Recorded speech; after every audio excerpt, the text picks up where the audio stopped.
predvolilnim obljubam ta mesec po vsej verjetnosti ne bo draginjskega dodatka, saj mora koalicija uskladiti zahteve, predvsem pa država nima denarja. 70 delavci, v tem primeru bi bilo verjetno z usnjarstvom na Vrhniki konec, na cesti pa bi bilo 650 ljudi.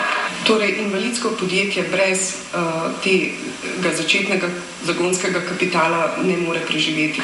Ob propadanju družbe se seveda iščejo vzroki. Ogromno očitkov je na račun bivše uprave podjetja, ki jo je vodil Vitomir Debeljak.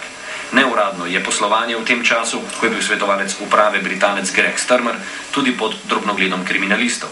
Po mojem mnenju ni nobenih obremenjujočih nepravilnosti. Denar se je nakazoval normalno, tako kot velevajo pravila? Po mojem vedenju da.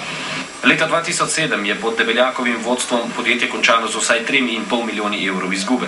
Začetek konca bi takrat moral biti alarm za nadzorni svet, da uprava pač ni kos nalogi.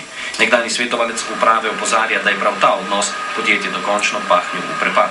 Po mojem osebnem mnenju je zato kriva Debeljakova uprava, dalje opuščanje nadzorne funkcije nadzornega sveta in neaktivna vloga lastnika, to je Soda, ki je 78% lastnik. Seveda smo želeli za mnenje poprašati tudi predsednika nadzornega sveta Andreja Šebenika, a je, kot je zatrdil, bolan in ne želi pred kamero. Počeprav je zato, kar je opravil VUV-ju, dobival denar. Neuradno 715 evrov na eno sejo nadzornega sveta, ali drugače, na eni seji je zaslužil več kot večina delavcev v celem mesecu. 121